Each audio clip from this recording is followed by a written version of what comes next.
नमस्कार दर्शक बंधु आपण को आम चैनल को स्वागत। आजिर भिडियोटी समस्त सिंह राशि व्यक्ति विशेषों बहुत अधिक गुरुत्वपूर्ण रही। से आपणकर जदि सिंह राशि होता है तेबे यही भिडियोटी को निश्चित भाव थरे मात्र शेष पर्यंत देखंतु एवं निजर व्यस्त बहुल समय मध्यरु मात्र 10 मिनिट समय आपण निज पाई दियंतु एवं जानतु एही सेप्टेम्बर मासरे हेबाकु थिबा विराट परिवर्तनर भविष्यवाणी विषय देखंतु दर्शक बंधु एही सेप्टेम्बर मासरे दीर्घ दिन परे पुनर्बार शनिक चलन हेउछि परिवर्तन जहा फलरे आपणक जीवन रे उच्च नीच भली परिस्थिति निश्चित भाव सृष्टि हेबो। ता सहित मन रखंतु एही सेप्टेम्बर मासरे गोटिए दिन रे माने सेप्टेम्बर 15 तारिख रे तीनोटी प्रमुख ग्रह एकत्र करुछंती राशि परिवर्तन। सेप्टेम्बर 15 रे प्रथम बुध करिवे राशि परिवर्तन, तापरे शुक्र करिवे राशि परिवर्तन एवं मंगल मध्य करुछंती राशि परिवर्तन जहा फलरे आपणक जीवन रे बड़ परिवर्तन हेबाकु जाउछि। एबे आसंतु जानिबा आपणकर एही सेप्टेम्बर मास 1 तारिख परठारु एही तारिख गुड़िकरे की परिवर्तन हेबाकु जाउछि एवं एही परिवर्तन गुड़िक आपणक जीवन रे शुभ फल देबो ना अशुभ फल देबो ता सहित जानिबा आपणकर केउ क्षेत्रटी प्रभावित हेबो। आपणकर स्वास्थ्य ना शिक्षा ना प्रेम संपर्क ना वैवाहिक जीवन ना पारिवारिक संपर्क ना क्यारियर ना आपणक व्यापार वाणिज्य। देखंतु दर्शक बंधु आपणक राशि को चलुचंती शुक्र, तेणुकरी आपणक जीवन रे निश्चित भाव रे गोटे परिवर्तन आसिबो। तेणुकरी यही भिडियो रे आपण जानिबे केउ क्षेत्र रे आपणको शुभ परिवर्तन मिलिबो एवं केउ क्षेत्र रे आपणको बहुत अधिक सतर्क रहिबाको पड़िबो। ता सहित भिडियोर शेष भाग रे अशुभत्व को दूर करिबा पई किछि विशेष प्रतिकार मध्य दिया जिवो जहा आपणक जीवनर अशुभत्व को दूर करिबारे सहायक हेबो। तेबे विलंब न करी चलंतु कार्यक्रमटी को आगकु बढ़ाइबा। किंतु भिडियोटी को आरंभ करिबा पूर्वरु जदि आपणकर भी सिंह राशि होइथाए एवं आपण भी ईश्वर को आंतरिक भक्ति एवं विश्वास करती तेबे भिडियोटी को लाइक करंतु। कमेंट बॉक्स रे जय जगन्नाथ जय माँ लक्ष्मी अवश्य लिखि दियंतु। ता सहित आपणक मन रे जहाँ भी प्रश्न रही जहाँ भी द्वंद्व रही आपण कमेंट बॉक्स रे लिखि जणातु। आमे आपणक प्रश्नर उत्तर देबा पाई यथा संभव प्रयास करिबु। देखंतु विलंब हेले मध्य आपणक प्रश्नर आमे निश्चित उत्तर देबु। ता सहित दर्शक बंधु आम सह जोगाजोग करिबा पाई भिडियोर मध्य भागरे एक व्हाट्सएप नंबर टिए दिया जाइछि जो नंबर साहाय्य आपण आम सह जोगाजोग करी निजर नूतन कुंडाली प्रस्तुत करि परिबे, कुंडाली विश्लेषण कराई परिबे किंबा आपणकर चाकरी विवाह व्यवसाय प्रेम संपर्क को नहीं किछि समस्या रही ताहार सहजरे समाधान करि परिबे। सेथिपाई आम सह जोड़ी होई रुहंतु एवं व्हाट्सएप नंबर माध्यम रे आम सह जोगाजोग करंतु। एबे आसंतु कार्यक्रमटी को आगु बढ़ाइबा एवं जानिबा आपणक सिंह राशि रे एही सेप्टेम्बर मासरे की परिवर्तन हेबो। किंतु ता पूर्वरु जानिबा आपणक सिंह राशि रे एही सेप्टेम्बर प्रारंभरु नवग्रहकर स्थितिटी किभଳି रहिबो। देखंतु आपणक प्रथम गृह रे सूर्य केतु एवं बुध विराजमान करिसंती। द्वितीय गृह रे मंगल, सप्तम गृह रे राहु, अष्टम गृह रे शनि, एकादश गृह रे गुरु एवं द्वादश गृह रे शुक्र विराजमान करिसंती जहा फल रे सेही गृह गुड़िक अधिक प्रभावित हेबो। तेबे सर्वप्रथमे आसंतु जानिबा आपणकर स्वास्थ्य किभଳି रहिबो। देखंतु स्वास्थ्य कुंडलीर प्रथम गृहरु जना पड़े एवं प्रथम गृह रे बुध सूर्य केतु एकत्र विराजमान करिसंती एवं आपणक कुंडली रे बुधादित्य राजयोग मध्य बनाउछंती। तेणु करी आपणक राशिर स्वामी सूर्य जेहेतु आपणक राशि रे अछंती एवं गोटे शुभ संयोग बा शुभ योग तैयारी करुछंती आपणक स्वास्थ्य को नै कौनसी भी गंभीर समस्या आपण देखिबे नाही। जदि भी पूर्वरु आपणकर स्वास्थ्य रे समस्या ସମସ୍ୟା ଅଛି ତାହା ମଧ୍ୟ ଧୀରେ ଧୀରେ ଆରାମ ପାଇବା ଆପଣ ଆରମ୍ଭ କରିବେ।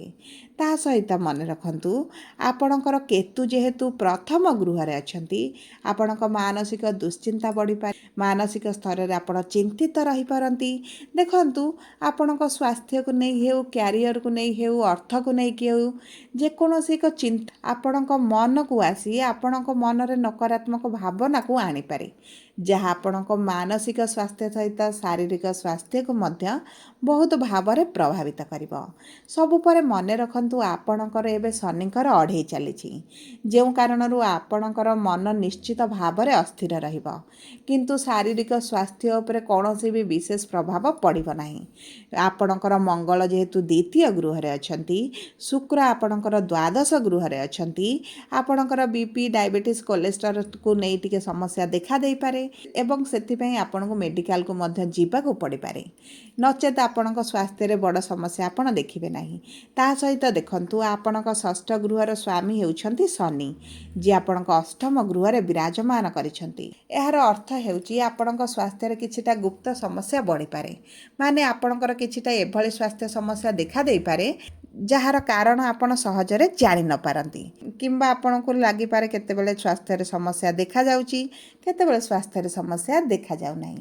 ତେଣୁକରି ଦେଖନ୍ତୁ, ଆପଣଙ୍କ କୁଣ୍ଡଳୀରେ ଯଦି ଶନି ଭଲ ସ୍ଥିତିରେ ଅଛନ୍ତି, ନିଜ ରାଶିରେ ଅଛନ୍ତି ଏବଂ ଆପଣଙ୍କ ରାଶିର ସ୍ୱାମୀ ସୂର୍ଯ୍ୟ ପୀଡ଼ିତ ନାହାନ୍ତି, ତେବେ ଆପଣଙ୍କ ସ୍ୱାସ୍ଥ୍ୟରେ ନିଶ୍ଚିତ ଭାବରେ ଶୁଭ ପ୍ରଭାବ ପଡ଼ିବ। ଯଦି ଆପଣଙ୍କ ରାଶିରେ ସୂର୍ଯ୍ୟ ପୀଡ଼ିତ ଅଛନ୍ତି, ତେବେ କିଛିଟା ସ୍ୱାସ୍ଥ୍ୟ ସମସ୍ୟା ଆପଣ ଦେଖିପାରନ୍ତି, ନଚେତ କୌଣସି ବି ବଡ଼ ସମସ୍ୟା ଆସିବ ନାହିଁ। ଯଦି ଆମେ ଆପଣଙ୍କର ଶିକ୍ଷାକୁ ଦେଖିବା, ତେବେ ଶିକ୍ଷା କ୍ଷେତ୍ର ପାଇଁ ବହୁତ ଭଲ ସମୟ ରହିଛି। ଆପଣ ଗଭର୍ଣ୍ଣମେଣ୍ଟ ଚାକିରି ପାଇଁ ଯଦି ପ୍ରିପେୟାର କରୁଛନ୍ତି, ତେବେ ଆପଣଙ୍କୁ ସରକାରୀ ଚାକିରି ମିଳିବାରେ କେହି ଅଟକାଇ ପାରିବେ ନାହିଁ। ଆପଣ ଇଣ୍ଟରଭ୍ୟୁ ଦିଅନ୍ତୁ, ଏଣ୍ଟ୍ରାନ୍ସ ଦିଅନ୍ତୁ କିମ୍ବା ଏକ୍ଜାମ୍ ଦିଅନ୍ତୁ, ଆପଣ ସେଥିରେ ସଫଳତା ପାଇବେ। କାରଣ ଗୋଚର ଅନୁସାରେ ସୂର୍ଯ୍ୟ ଆପଣଙ୍କ ରାଶିରେ ରହି ଆପଣଙ୍କ ରାଶିରେ ସରକାରୀ ଚାକିରିର ପ୍ରବଳ ଯୋଗ ବନାଉଛନ୍ତି। କିନ୍ତୁ ଦର୍ଶକ ବନ୍ଧୁ, ଯଦି ଆପଣଙ୍କ କୁଣ୍ଡଳୀରେ ଜାତକରେ ଭାଗ୍ୟରେ ସରକାରୀ ଚାକିରିର ଯୋଗ ନଥିବ, ତେବେ ଆପଣଙ୍କର ସରକାରୀ ଚାକିରି ହେବ ନାହିଁ। ଆପଣ ସେଥିପାଇଁ ନିଜର କୁଣ୍ଡଳୀ ବିଶ୍ଳେଷଣ କରାଇ ସରକାରୀ ଚାକିରିର ଯୋଗ ଅଛି କି ନାହିଁ ଜାଣି ଯଦି ଆପଣ ପରିଶ୍ରମ କରନ୍ତି, ଆପଣଙ୍କ ପାଇଁ ଶୁଭଦାୟକ ରହିବ। ଯଦି ଯୋଗ ଥିବ ତେବେ ନିଶ୍ଚିତ ଚାକିରି ହେବ, ଯଦି ଯୋଗ ନଥିବ ତେବେ ଆପଣଙ୍କ ପରିଶ୍ରମର ସଠିକ୍ ଫଳ ଆପଣଙ୍କୁ ନ ମିଳିପାରେ। ଯଦି ଆମେ ଦେଖିବା ଆପଣଙ୍କର ପ୍ରେମ ସମ୍ପର୍କକୁ, ତେବେ ପ୍ରେମ ସମ୍ପର୍କରେ ମଧୁରତା ବଢ଼ିବ, କିନ୍ତୁ ଆପଣଙ୍କର ଜିଦି ସ୍ୱଭାବ ଟିକେ ବଢ଼ି ରହିବ। ଆପଣଙ୍କର ଜିଦି ପାଇଁ ଆପଣଙ୍କ ସାଥୀ ଟିକେ ରାଗିପାରନ୍ତି, ରୁଷିପାରନ୍ତି। ଆପଣଙ୍କ ବାଣୀକୁ ଟିକେ ନିୟନ୍ତ୍ରଣ ରଖନ୍ତୁ। ଆପଣଙ୍କ ବାଣୀରେ ଯଦି ମଧୁରତା ଆଣନ୍ତି, ଆପଣଙ୍କ ସାଥୀଙ୍କ ସହିତ ଆପଣ ସୁଖଦ ସମୟ ଅତିବାହିତ କରିବେ। ଆପଣଙ୍କ ସାଥୀଙ୍କ ଠାରୁ ଆପଣଙ୍କୁ ପ୍ରେମର ଭାବନା ମିଳିବ, ଏକତ୍ର ସମୟ ଅତିବାହିତ କରିବେ ଏବଂ ଉଭୟଙ୍କ ମଧ୍ୟରେ ପ୍ରେମର ଆଦାନ ପ୍ରଦାନ ମଧ୍ୟ ହୋଇଯିବ। ଯଦି ଆମେ ଦେଖିବା ଆପଣଙ୍କର ବୈବାହିକ ସମ୍ପର୍କକୁ ବା ବିବାହର ଯୋଗକୁ, ଦେଖନ୍ତୁ, ଆପଣଙ୍କର ସପ୍ତମ ଗୃହରେ ରାହୁ ଅଛନ୍ତି ଏବଂ ଆପଣଙ୍କର ରାଶିର ସ୍ୱାମୀ ନିଜ ରାଶିରେ ଅଛନ୍ତି। ଶୁକ୍ର ମଧ୍ୟ ଆପଣଙ୍କର ରାଶିକୁ ଗୋଚର କରିବେ। ତା ସହିତ ଗୁରୁଙ୍କର ମଧ୍ୟ ଦୃଷ୍ଟି ରହୁଛି। ତେଣୁକରି ଦେଖନ୍ତୁ, ଯଦି ଆପଣଙ୍କର ସିଂହ ରାଶି, ବିଶେଷ ଭାବରେ ଆପଣ ପୁରୁଷ ଅଟନ୍ତି, ତେବେ ଆପଣଙ୍କ ବିବାହ ପାଇଁ ପ୍ରବଳ ଯୋଗ ବନୁଛି। ଯଦି ଆପଣ ମହିଳା ଅଟନ୍ତି, ତେବେ ଆପଣଙ୍କ କୁଣ୍ଡଳୀରେ ଯଦି ଗୁରୁ ଭଲ ସ୍ଥିତିରେ ଥିବେ, ତେବେ ଆପଣଙ୍କର ନିଶ୍ଚିତ ଭାବରେ ବିବାହ ପାଇଁ ଭଲ ପ୍ରସ୍ତାବ ଆସିବ। ମନପସନ୍ଦର ସ୍ଥାନରେ ଆପଣଙ୍କର ବିବାହ ହେବ। ସବୁ ପରେ ଦେଖନ୍ତୁ, ଯଦି ଆପଣଙ୍କର ଏତେ ଭଲ ଯୋଗ ସତ୍ତ୍ୱେ ମଧ୍ୟ ବିବାହରେ ସମସ୍ୟା ହେଉଛି, ବିବାହରେ ଆପଣଙ୍କର ବାଧା ବିଘ୍ନ ଆସୁଛି, ବିବାହ ଆସି ମଧ୍ୟ ହୋଇପାରୁନାହିଁ, କିମ୍ବା ଆପଣଙ୍କର ବିବାହ ଭାଙ୍ଗି ଯାଉଛି, କିମ୍ବା ଆପଣଙ୍କୁ ଲାଗୁଛି କୌଣସି ବ୍ୟକ୍ତି, କୌଣସି ଲୋକ ଆପଣଙ୍କ ବିବାହରେ ଅର୍ଚନ ସୃଷ୍ଟି କରୁଛନ୍ତି, ତେବେ ଦେଖନ୍ତୁ, ଏହିସବୁ ସମସ୍ୟାର ମୁଖ୍ୟ କାରଣ ହେଉଛି ଆପଣଙ୍କ କୁଣ୍ଡଳୀରେ ନିଶ୍ଚିତ ଭାବରେ ଗୁରୁ ପୀଡ଼ିତ ଅଛନ୍ତି, କିମ୍ବା ଆପଣଙ୍କ କୁଣ୍ଡଳୀରେ କିଛି ଦୋଷ ରହିଛି, ଯେଉଁ କାରଣରୁ ଆପଣଙ୍କର ବିବାହରେ ବାଧା ବିଘ୍ନ ସୃଷ୍ଟି ହେଉଛି। ତେଣୁକରି ଆପଣ ଗୁରୁଙ୍କର କିଛି ଉପାୟ କରି ଆପଣଙ୍କ ଘରେ ମାଙ୍ଗଳିକ କାର୍ଯ୍ୟ ମଧ୍ୟ କରିପାରିବେ। ଯଦି ଆମେ ଆପଣଙ୍କ ବୈବାହିକ ସମ୍ପର୍କକୁ ଦେଖିବା, ତେବେ ବୈବାହିକ ସମ୍ପର୍କରେ ଆପଣଙ୍କର ରାହୁଙ୍କର ପ୍ରଭାବ ଯେହେତୁ ଅଧିକ ରହିଛି, ପତି ପତ୍ନୀଙ୍କ ମଧ୍ୟରେ ଛୋଟ ଛୋଟ କଥାକୁ ନେଇ ଝଗଡ଼ା, ମନମାଳିନ, ମତଭେଦ ବଢ଼ିପାରେ।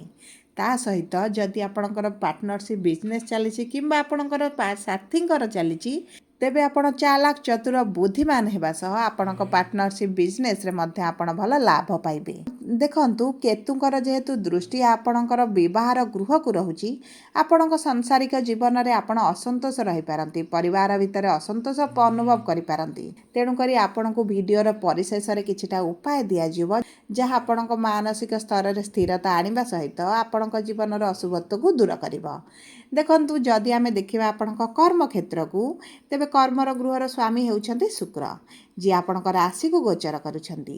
ଗୁରୁ ଲାଭର ଗୃହରେ ଅଛନ୍ତି ଏବଂ ଆପଣଙ୍କ ଭାଗ୍ୟର ସ୍ୱାମୀ ତୃତୀୟ ଗୃହକୁ ଗୋଚର କରିବେ, ଯାହାଫଳରେ ଆପଣଙ୍କର କର୍ମକ୍ଷେତ୍ରରେ ଶୁଭ ପରିବର୍ତ୍ତନ ହେବ। ଆପଣଙ୍କର ମାନ ସମ୍ମାନ ବୃଦ୍ଧି ସହିତ ଆପଣଙ୍କ କାର୍ଯ୍ୟ କରିବାର ଶୈଳୀକୁ ପ୍ରଶଂସିତ କରାଯିବ। ଏବଂ ଦେଖନ୍ତୁ, ଆପଣଙ୍କ କର୍ମକ୍ଷେତ୍ରରେ ଯେଉଁ ରାଜନୀତି ଚାଲିଥିଲା ତାହା ଆପଣଙ୍କର ଦୂର ହୋଇଯିବ। ଯଦି ଆପଣ ବିଦେଶ ଯିବାକୁ ଚାହୁଁଥିଲେ, ତେବେ ଆପଣଙ୍କ ପାଇଁ ଭଲ ସମୟ ରହିଛି। 15 ସେପ୍ଟେମ୍ବର ମଧ୍ୟରେ ଯଦି ଆପଣ ଯିବାକୁ ଚାହୁଁଛନ୍ତି, ତେବେ ବହୁତ ଭଲ ସମୟ ରହିବ। ଯଦି ଆମେ ଦେଖିବା ଆପଣଙ୍କର ଇନକମ୍କୁ, ତେବେ ଇନକମ୍ ଆପଣଙ୍କର ପୂର୍ବ ଅପେକ୍ଷା ଏବେ ଟିକେ ଅଧିକ ରହିବ। କାରଣ ଗୁରୁ ଯେହେତୁ ଆପଣଙ୍କ ଏକାଦଶ ଗୃହରେ ରହି ଆପଣଙ୍କ ରାଶିକୁ ଗୋଚର କରିବେ ଏବଂ ଶୁକ୍ର ଯେହେତୁ ଆପଣଙ୍କର ରାଶିକୁ ଆସୁଛନ୍ତି ଏବଂ ଆପଣଙ୍କ ରାଶିର ସ୍ୱାମୀ ନିଜ ରାଶିରେ ଅଛନ୍ତି, ଆପଣଙ୍କର ଇନକମ୍ରେ ଗ୍ରୋଥ୍ ହେବା ସହିତ ପୂର୍ବରୁ ଯେଉଁ ଆର୍ଥିକ ସମସ୍ୟା ରହୁଥିଲା ତାହା ଧୀରେ ଧୀରେ ଦୂର ହେବ। ତା ସହିତ ଆପଣଙ୍କର ଭାଗ୍ୟ ମଧ୍ୟ ସାଥ ଦେବ। ଯଦି ଆପଣ ବ୍ୟବସାୟୀ ଅଟନ୍ତି, ଆପଣଙ୍କର ବିଜନେସ୍ ଚାଲିଛି, ତେବେ ଆପଣଙ୍କ ବ୍ୟବସାୟରେ ପୂର୍ବରୁ ଯେଉଁ ମାନ୍ଦା ପରିସ୍ଥିତି ଚାଲିଥିଲା, ବ୍ୟବସାୟରେ ଆପଣଙ୍କୁ ପଛରେ ରହିଗଲା ଭଳି ଅନୁଭୂତି ହେଉଥିଲା, ତେବେ ଏହିସବୁ ସମସ୍ୟା ଆପଣଙ୍କର ଦୂର ହେବ। ଆପଣଙ୍କ ବ୍ୟବସାୟରେ ଆପଣ ବହୁତ ଭଲ ଲାଭ ମଧ୍ୟ କରିବେ। ସବୁ ପରେ ଦେଖନ୍ତୁ, ଆପଣଙ୍କର ଯଦି ସିଂହ ରାଶି ହୋଇଥାଏ ଏବଂ ଅଶୁଭତ୍ୱକୁ ଦୂର କରିବା ପାଇଁ ଚାହୁଁଛନ୍ତି, ତେବେ ଆପଣ ପ୍ରତିଦିନ ପ୍ରାତଃ ସମୟରେ ସୂର୍ଯ୍ୟଙ୍କୁ ଜଳ ଅର୍ପଣ କରନ୍ତୁ। ସୂର୍ଯ୍ୟ ଯେତେବେଳେ ଉଦୟ ହେଉଛନ୍ତି, ସେହି ମୁହୂର୍ତ୍ତରେ ଯଦି ଆପଣ ଜଳ ଅର୍ପଣ କରନ୍ତି, ଆପଣଙ୍କ ପାଇଁ ଶୁଭଦାୟକ ରହିବ। ତା ସହିତ ଆପଣଙ୍କର ସୂର୍ଯ୍ୟଙ୍କର ବୀଜ ମନ୍ତ୍ର ପ୍ରତିଦିନ ପ୍ରାତଃ ସମୟରେ 108 ଥର ପାଠ କରନ୍ତୁ ଏବଂ ଚେଷ୍ଟା କରନ୍ତୁ ଆପଣ ପ୍ରଭୁ ମହାଦେବଙ୍କ ମନ୍ଦିରରେ ପ୍ରତି ସୋମବାର ଦିନ ଜଳ ଅର୍ପଣ କରିବା ପାଇଁ। ହନୁମାନ ଚାଳିଶା ପାଠ କରନ୍ତୁ, ଯେହେତୁ ଆପଣଙ୍କର ଶନିଙ୍କର ଅଢ଼େଇ ଚାଲିଛି। ଏହା ଆପଣଙ୍କ ଜୀବନରେ ଶୁଭାଶୁଭ ଫଳକୁ ବଢ଼ାଇ ଦେବ। ଯଦି ଆପଣଙ୍କର ସିଂହ ରାଶି ହୋଇଥାଏ, ଭିଡ଼ିଓଟି କିଭଳି ଲାଗିଲା କମେଣ୍ଟ ବକ୍ସରେ ଲେଖି ଜଣାନ୍ତୁ। ଯଦି ପ୍ରଥମ ଥର ଆମ ଚ୍ୟାନେଲକୁ ଆସିଛନ୍ତି, ଚ୍ୟାନେଲଟିକୁ ସବସ୍କ୍ରାଇବ୍ କରନ୍ତୁ। ପାଖରେ ଥିବା ବେଲ୍ ଆଇକନ୍କୁ ପ୍ରେସ୍ କରନ୍ତୁ। ଧନ୍ୟବାଦ।